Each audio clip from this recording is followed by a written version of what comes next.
Selamat datang kembali di Eksplorasi Mendalam kita. Hari ini kita punya cerita yang, wah, luar biasa ini.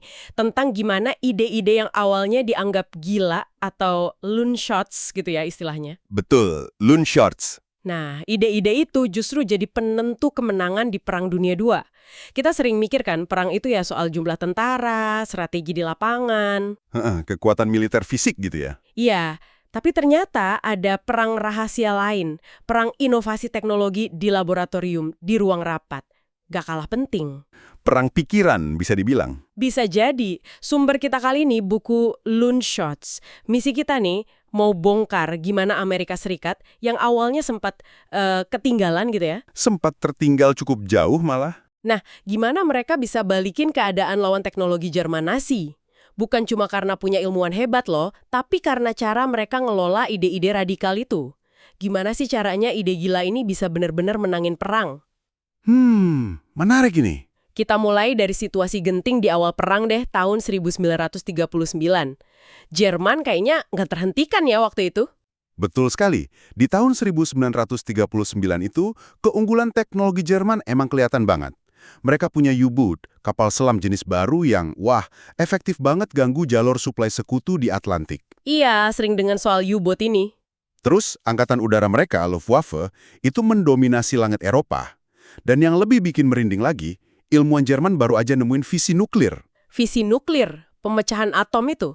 Iya, potensi buat senjata pemusnah massal. Ngeri kan? Waduh, sementara sekutu termasuk AS, gimana tuh posisinya? Nah, itu dia masalahnya. Mereka ketinggalan dalam apa yang Winston Churchill sebut perang rahasia teknologi ini. Gapnya itu nyata dan bahaya banget. Di darat, laut, udara, bahkan potensi nuklir, Jerman kayaknya unggul. Kondisinya genting buat sekutu. Oke, di tengah kekhawatiran ini, muncul tokoh kunci nih, Vannevar Bush. Siapa sih dia ini? Bukan jenderal kan ya? Bukan jenderal. Dia itu insinyur, profesor di MIT. Salah satu pendiri Raytheon juga, perusahaan elektronik. Pernah jadi konsultan angkatan laut. Oh, jadi latar belakangnya teknis banget ya? Betul. Dan justru karena dia bukan orang militer tulen, perspektifnya jadi beda. Dan berharga banget. Dia lihat sesuatu yang mungkin kelewat sama petinggi militer. Apa tuh yang dia lihat yang bikin dia khawatir banget? Bush lihat betapa lamban dan resistennya militer AS sama teknologi baru. Bayangin aja, tahun 1936, anggaran buat riset teknologi baru itu dipangkas habis. Cuma 1/20 dari biaya bikin satu kapal perang. Astaga, kecil banget ya? Kecil banget.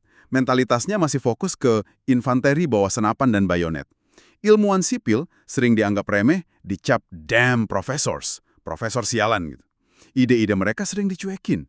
Bush sendiri pernah ngalamin waktu kerja sama Angkatan Laut. Ada semacam kasta gitu, dan ilmuwan ya di bawah. Jadi, masalahnya bukan cuma kurang dana, tapi juga budayanya ya, budaya militer yang kaku itu. Terus dia ngapain? Coba ngajarin para jenderal gitu? Nah, disinilah pinternya Bush kelihatan. Dia sadar, nyoba ngubah budaya institusi segede dan sekaku militer itu, ya kayak nabrak tembok. Susah banget. Pasti susah. Dia mikirnya kayak sisi kawan. Kalau satu molekul es gak bisa nyair cuma dengan teriak ke sebelahnya, perlu ada perubahan kondisi luar. Jadi dia nyimpulin, yang dibutuhin bukan ceramah soal budaya, tapi struktur organisasi baru. Struktur baru. Gimana caranya dia yakinin pemerintah buat bikin sesuatu yang radikal gitu? Apalagi lagi siap-siap perang kan? Bush, ini ngerti banget politik Washington. Dia tahu kalau mau bikin gebrakan, harus ada dukungan dari paling atas. Dia pernah bilang, Anda nggak bisa ngapa-ngapain di kota itu, kecuali Anda gerak di bawah naungan presiden. Jadi dia langsung ke presiden? Iya, dia pakai jaringannya, termasuk koneksi ke pamannya Presiden Franklin Roosevelt, buat bisa ketemu FDR. Cuma 10 menit loh waktunya. Wah, 10 menit buat yakinin presiden soal ide segede itu. Apa yang dia usulin? Dia bawa proposal cuma 1 halaman. Intinya, bentuk badan sipil baru, independen dari militer, buat ngelola riset dan pengembangan teknologi perang. Langsung dibawa presiden. Organisasi ini nantinya jadi OSRD, Office of Scientific Research and Development. OSRD. Dan desainnya unik banget. Bush ngegambarinya kayak air pas di suhu 0 derajat Celcius. Di mana S itu ibarat struktur kaku militer yang fokus ke operasi yang udah jalan, franchise, dan air cair itu ide-ide liar nan rapuh dari ilmuwan, loonshots, bisa hidup bareng tanpa saling rusak. Wah, analogi yang bagus itu. Jadi bukan nyampurin ilmuwan sama militer jadi satu tim gitu ya? Tepat, bukan digabung paksa, tapi diciptain semacam zona atau kondisi khusus biar keduanya bisa interaksi secara produktif. Gimana tuh maksudnya? Bush tahu banget kalau seniman, para peneliti loonshots ini, sama tentara pelaksana operasi skala besar, itu cara kerja dan mikirnya beda. Dicampur paksa malah bisa matiin kreativitas atau ganggu efisiensi operasi. Masuk akal sih. Nah, struktur OSRD ini dirancang buat ngelindungin para seniman ini dari tekanan birokrasi militer, dari target jangka pendek, dikasih ruang buat eksperimen.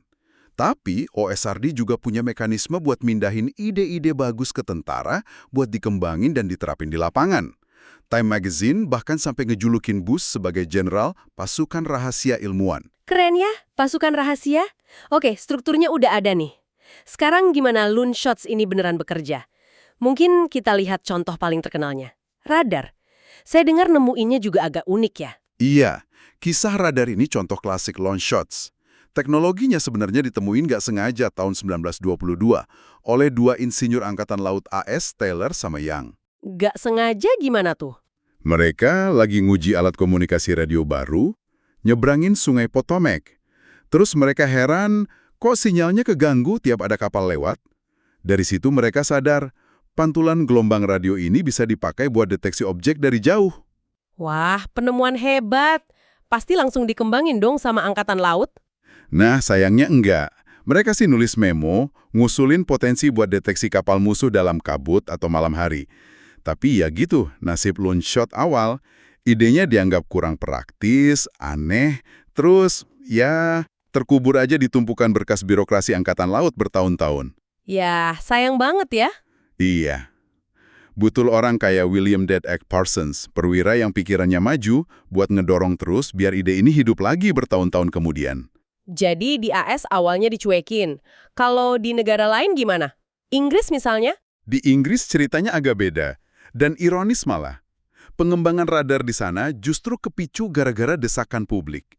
Termasuk dari Churchill, yang waktu itu lagi nggak di pemerintahan dan dianggap agak nyentrik gitu ya. Desakan soal apa? Publik minta pemerintah nyelidikin kemungkinan senjata Death Ray kayak di film fiksi ilmiah buat ngelawan pesawat pembom Jerman. Death Ray? Senjata laser gitu? Serius? Iya, semacam itulah. Tentu aja nggak realistis waktu itu. Tapi komite ilmiah yang dibentuk buat nanganin desakan itu, yang dipimpin Henry Tizard, cepat nyimpulin kalau Death Ray nggak mungkin. Cuma salah satu anggotanya, Robert Watson Watt, ngusulin alternatif yang lebih masuk akal, pakai gelombang radio buat deteksi pesawat. Oh, jadi dari ide Death Ray malah lari ke radar. Persis. Dari situlah lahir sistem pertahanan radar pantai Inggris namanya Chatham. Dan sistem ini perannya penting banget waktu pertempuran Britania lawan Luftwaffe. Wah, kadang jalan inovasi emang aneh ya. Dari desakan soal senjata fiksi, malah jadi teknologi pertahanan nyata. Tapi Inggris nggak berhenti di situ kan? Enggak. Pas pertempuran Britania lagi panas-panasnya tahun 1940, Inggris sadar mereka butuh radar yang lebih canggih lagi. Terutama yang cukup kecil tapi kuat buat dipasang di pesawat. Oke, terus? Nah, di sini Churchill yang udah jadi Perdana Menteri bikin keputusan strategis yang berani banget.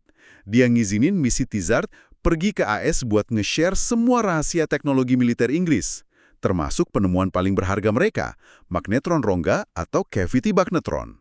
Dibagiin gitu aja. Teknologi rahasia paling canggih di tengah perang.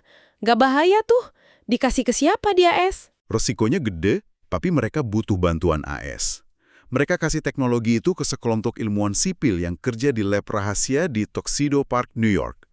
Dipimpin sama Alfred Loomis, orang kaya, pengacara, bankir, tapi juga fisikawan amatir yang brilian. Alfred Loomis. Nah, kelompoknya Loomis ini, yang nantinya jadi Red Lab di MIT, kerjanya di bawah naungan OSRD yang baru dibentuk Vannevar Bush itu. Nah, nyambung lagi nih ke struktur OSRD tadi. Emang apa sih istimewanya magnetron rongga ini? Magnetron rongga ini kunci buat bikin gelombang mikro berdaya tinggi dari alat yang ukurannya kecil, ringkas. Ini yang bikin mungkin buat ngembangin radar gelombang mikro yang jauh lebih akurat dan bisa dipasang di pesawat terbang sama kapal kecil. Jadi teknologi Inggris ini kayak starter gitu ya buat AS? Banget. Ini benar-benar jadi lompatan awal yang mempercepat pengembangan radar canggih di AS secara dramatis. Dan itu bisa terjadi karena ada ekosistem OSRD yang udah disiapin Bush. Oke, jadi udah ada radar gelombang mikro yang canggih nih. Gimana ini mengubah jalannya perang, terutama di Atlantik yang tadi disebut rawan U-boat itu? Nah, ini dampaknya luar biasa banget. Awal 1941, kan Jerman gagal ngebom Inggris sampai nyerah tuh. Hitler ganti strategi, fokus ke U-boat buat mencekik jalur suplai Inggris lewat laut. Mulailah pertempuran Atlantik. Pertempuran Atlantik. Radar gelombang panjang Inggris yang sukses lawan pesawat ternyata nggak efektif buat deteksi U-boat yang kecil dan sering muncul ke permukaan cuma bentar. Sonar juga terbatas jangkauannya. Akibatnya gimana? Ya, kapal-kapal dagang sekulku jadi sasaran empuk, kerugiannya gede banget. Itu masa-masa yang disebut happy time buat awak U-boat Jerman. Tapi jadi pembantaian buat pelaut sekutu. Churchill sendiri ngaku, ancaman U-boat itu satu-satunya hal yang benar-benar bikin dia takut selama perang. Kemenangan sekutu ya bergantung sama jalur suplai ini. Disinilah tim Red Lab di bawah OSRD masuk. Persis.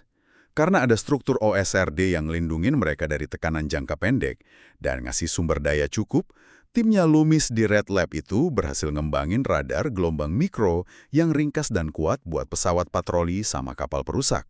Dan cepet banget, kurang dari 30 bulan. Kurang dari 30 bulan?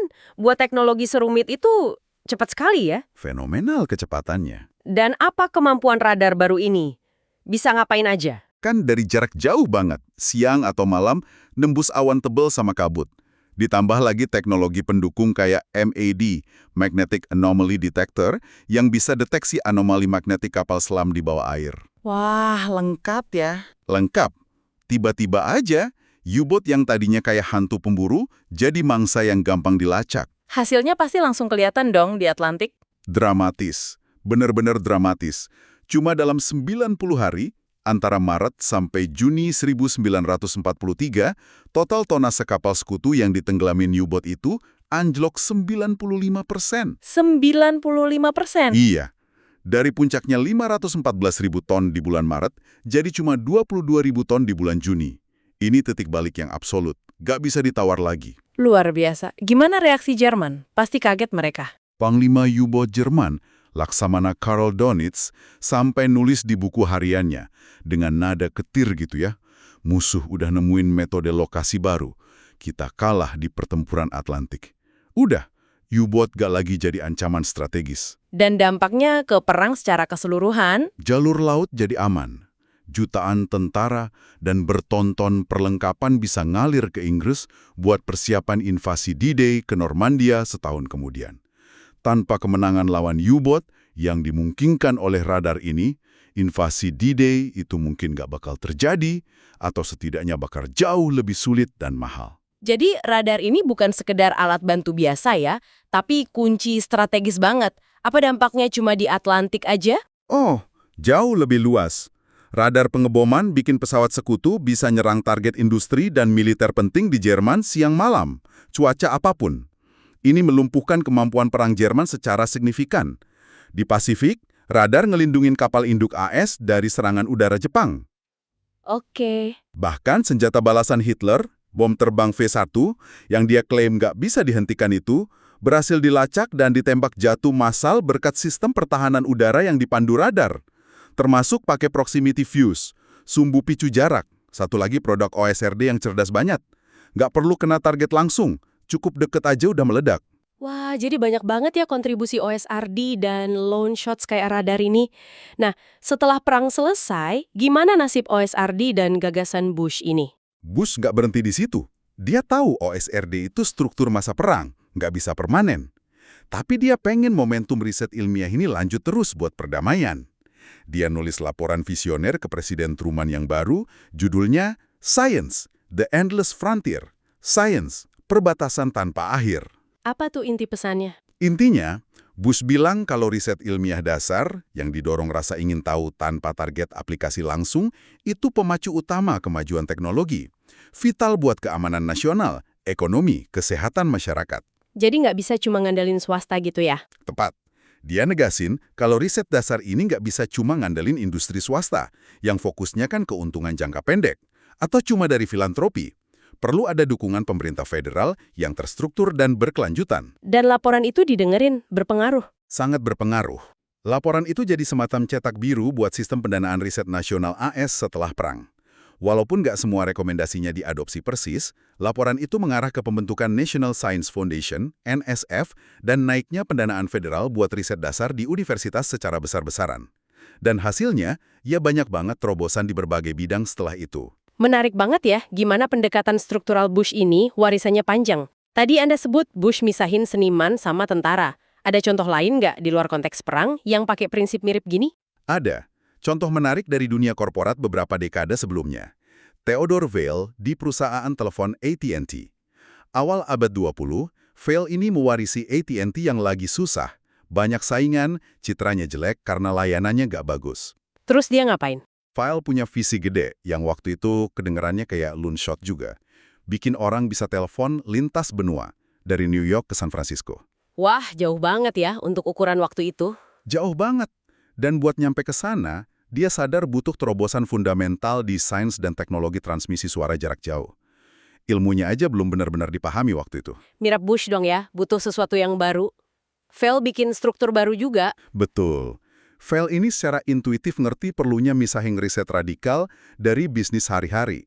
Puncaknya ya pas dia mendirikan Bell Telephone Laboratories, Bell Labs, tahun 1925. Bell Labs. Pernah dengar namanya yang? Nah, dia bikin semacam kebun bibit atau nursery gitu, tempat para ilmuwan bisa ngejar ide-ide jangka panjang, agak terisolasi dari tekanan buat bikin produk cepat atau cari untung cepat.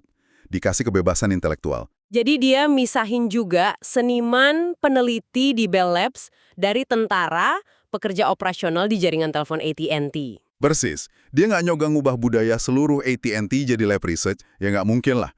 Tapi dia mendesain struktur biar dua kelompok ini bisa tumbuh optimal di fase masing-masing. Sambil tetap mastiin ada jembatan transfer teknologi yang efektif dari Bell Labs ke AT&T. Kalau ada penemuan yang siap jadi produk. Dan hasilnya gimana? Bell Labs sesukses OSRD. Fenomenal. Bell Labs jadi salah satu mesin inovasi paling produktif dalam sejarah. Mereka nemuin transistor, fondasi revolusi elektronik modern. Mereka nemuin sel surya, laser, chip CCD buat kamera digital, ngembangin teori informasi, sistem operasi Unix, bahasa C. Banyak banget deh. Sampai ada 8 hadiah Nobel terkait kerjaan di Bell Labs. Gila, banyak banget ya hasilnya. Jadi, baik Bush maupun Sal, konteksnya beda banget ya, satu perang, satu bisnis. Tapi kesimpulannya sama, soal pentingnya struktur. Ya, keduanya sama-sama ngerti kalau loonshots, ide-ide radikal itu, rapuh. Sering dianggap aneh, sering gagal berkali-kali sebelum berhasil. Nggak bisa kita harapin ide kayak gini tumbuh subur di lingkungan yang sama yang didesain buat efisiensi, buat jalanin operasi yang udah ada, franchise. Jadi nggak bisa maksain budaya inovasi ke semua orang gitu ya? Biasanya gagal kalau dipaksa. Kuncinya ada di desain struktur yang tepat, yang bisa melindungi ide baru itu di awal, tapi juga bisa nyambungin ke implementasi kalau udah mateng. Ini kayak kutipan Branch Rickey yang di buku itu ya, keberuntungan adalah residu dari desain. Mereka bukan cuma untung punya orang pinter, tapi mereka merancang sistem biar keberuntungan, serendipity, lebih mungkin muncul dan bisa dimanfaatin. Bener sekali, kuncinya yaitu misahin fase seniman sama tentara, tapi juga jaga keseimbangan dinamis dan aliran ide di antara keduanya. Bukan mengubah budaya secara paksa, tapi mendesain strukturnya dengan cerdas. Kalau gitu, pelajaran dari kisah Perang Dunia Kedua ini jelas banget ya. Struktur organisasi yang tepat, yang dirancang Vannevar Bush dengan OSRD itu, benar-benar bisa jadi senjata rahasia. Bush gak nemuin radar sendirian, tapi dia nyiptain ekosistem di mana ide radikal kayak radar yang awalnya diremehin militer bisa dirawat, didanai, diuji, dan akhirnya diadopsi pas banget waktunya buat ngubah sejarah. Ini pelajaran yang relevan banget buat kita semua loh. Entah Anda mimpin tim kecil, kerja di perusahaan gede, atau di pemerintahan sekalipun. Gimana kita nyusun cara kerja kita bareng-bareng, itu bisa jadi penentu apakah ide-ide brilian bakal mati muda atau malah jadi terobosan. Bukan cuma soal rekrut orang pintar ya berarti? Bukan cuma itu. Tapi soal gimana kita hubungin mereka, dan terutama gimana kita ngelindungin ide-ide baru yang masih rapuh di tahap awal. Misahin fase launch short dari fase franchise, sambil jaga jembatan yang kuat di antara keduanya. Itu kuncinya. Oke, sebagai penutup nih, mari kita bawa pelajaran ini ke masa kini. Coba Anda renungkan sejenak. Kalau struktur kayak OSIRD nggak ada waktu itu, teknologi krusial apa lagi ya selain radar yang mungkin nggak bakal siap tepat waktu buat bantu menangin perang? Mungkin banyak ya. Proximity fuse tadi, pengembangan penisilin skala besar, bahkan mungkin kemajuan awal program nuklir juga terbantu strukturnya. Nah, dan yang lebih penting lagi, kalau kita lihat dunia sekarang dengan segala tantangannya, Lunshof penting apa mungkin di teknologi, kesehatan, lingkungan, sosial yang sekarang ini lagi terabaikan.